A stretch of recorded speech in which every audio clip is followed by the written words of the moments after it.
Welcome to the Old Time Radio Superman Show, where we've got two plots kind of tangled up here. Hopefully you're going to get this settled. We got Superman's Clark Kent on the boat. We got an injured captain. And then we've got a reporter who's come after them, and they've stumbled into the bad guys, Pete Escobar. And they kept referring to Escobar and his band as half-breeds. This was not made in the 1990s or the 21st century, so it's just kind of amazing to hear that type of language used on a program at all. But it's the 1940s. It is what it is. So before we get started, I encourage you to please check out Laser and Sword magazine, lasersword.adamsweb.us. We'll hopefully be having another issue come out later on this month. And I encourage everybody also to cast your vote at Podcast Alley, podcastalley.com. Feel free to email us, adam@adamsweb.us. But without any further ado, let's go ahead and get into Professor Thorpe's Bathysphere Part 9. Presenting the transcription feature, Superman! Up in the sky! Look! It's a bird! It's a plane! It's Superman!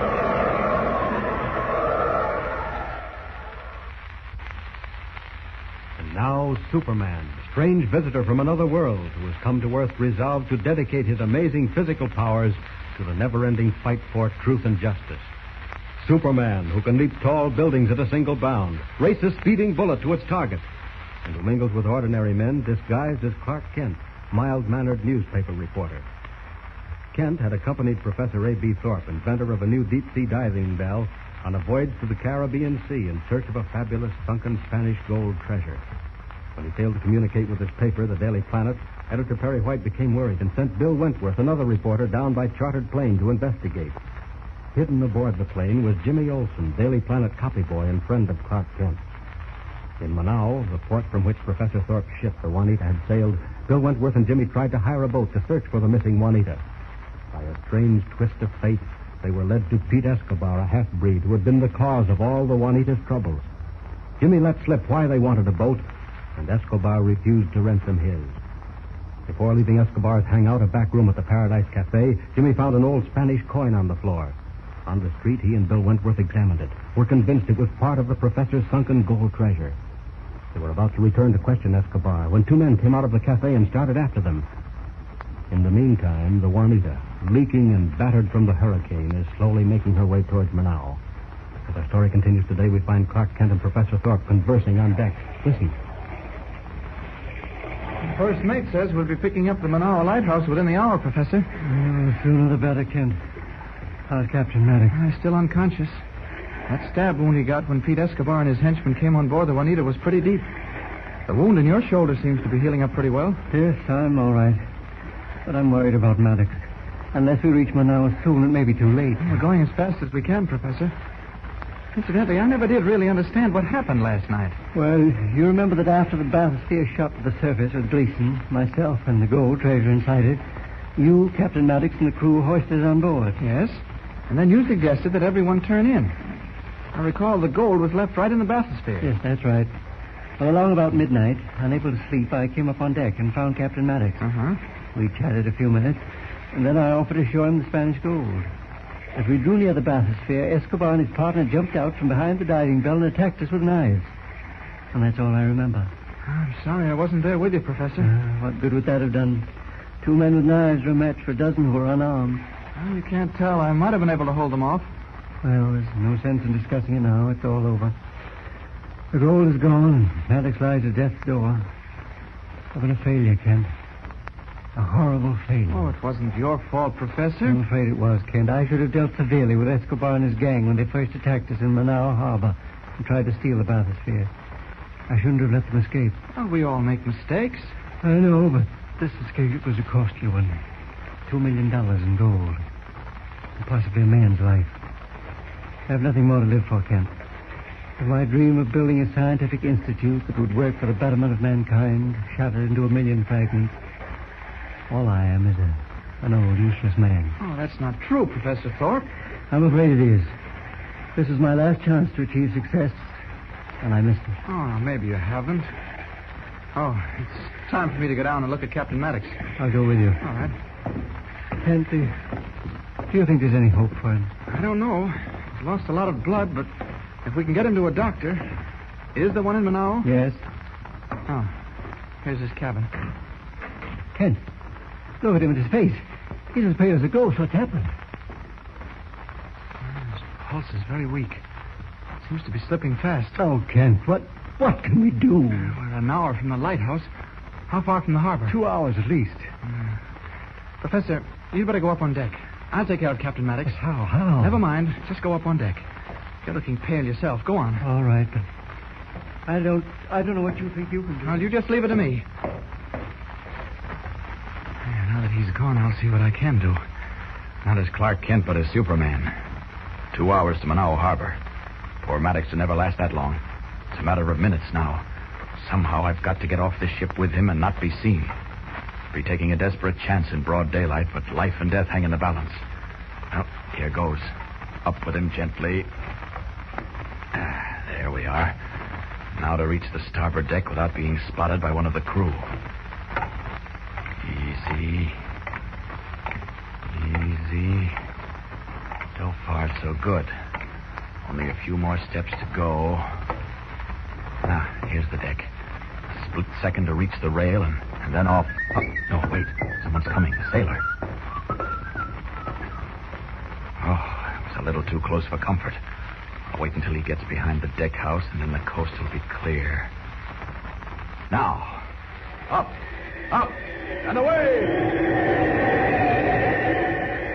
Red cloak streaming in the wind, Superman wings like a giant bird for the distant town of Manao, while the shadow of death hovers above him, threatening at any moment to steal the last breath of life from the unconscious body of Captain Maddox.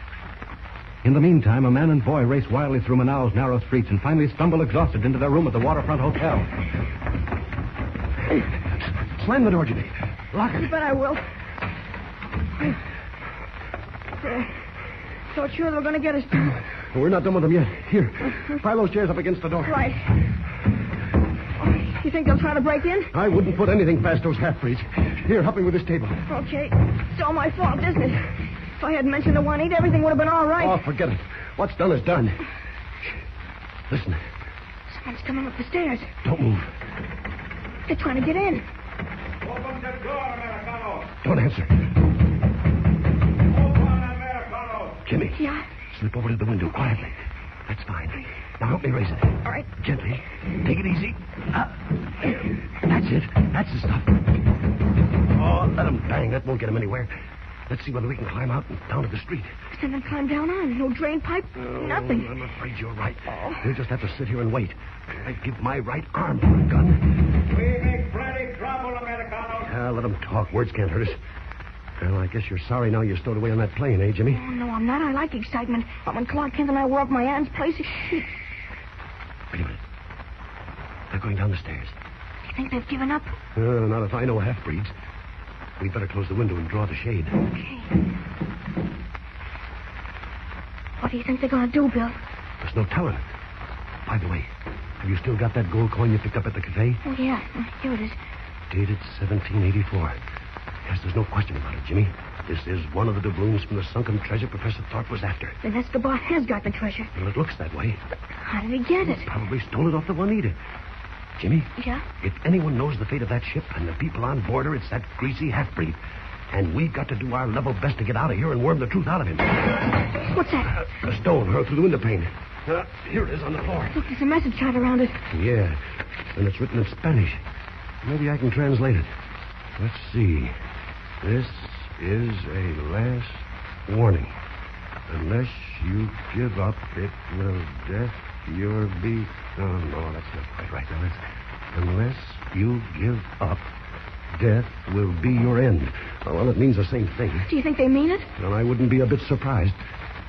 If Escobar has done anything to Kent or Professor Thorpe, he's got to get rid of us. Because he knows that sooner or later we'll track him down. It's all my fault. I told him we were looking for the Juanita. Oh, don't be silly. Now, listen to me. Yeah? In case anything happens, anything serious, get to a telephone as fast as you can and call Mr. White. But if anything happens, it'll happen to me, too. Oh, no, they won't bother you. You're just a kid. Now, remember, get to a phone in a hurry. Call Mr. White and tell him everything. If necessary, he'll see to it that an American battleship loaded with Marines is sent down here. Another message, Bill. Yeah. Here. Yeah. Well, this one is short and sweet. You have 1 minute to give up. Well, that's generous of them. Jimmy, Huh? I forgot the telephone. Operator. Operator. You can call the police, Bill. Operator. Operator. No, they're not that dumb. The wires have been cut. For a moment, I thought that there was a way out. How much of our minute is left? 30 seconds on my watch. Well, a lot can happen in 30 seconds. Anyway, I think it's just a bluff. You do, really? Of course. After all, it's broad daylight. They don't dare pull anything. Something's choking my throat up. Hey, smell it, Bill? Smoke.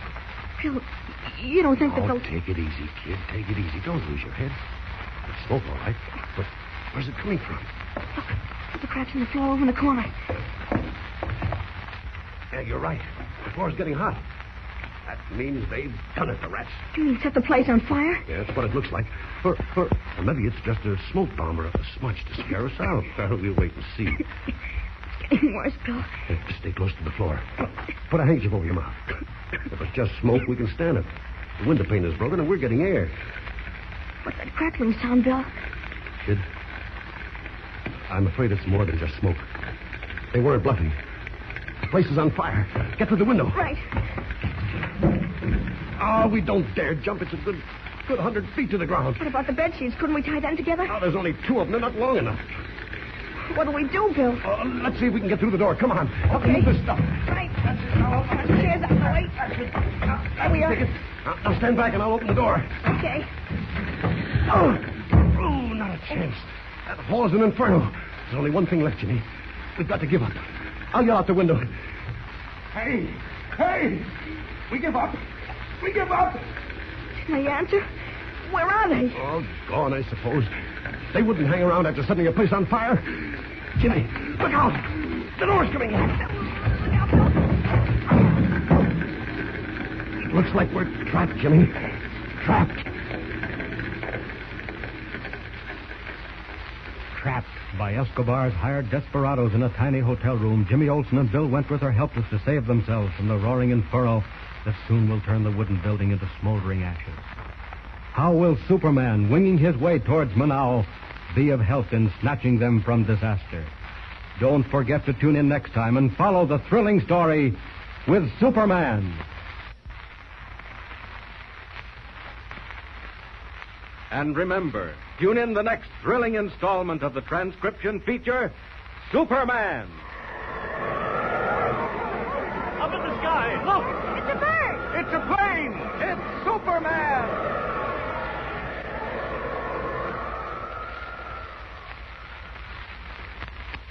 Superman is a copyrighted feature appearing in Action Comics magazine.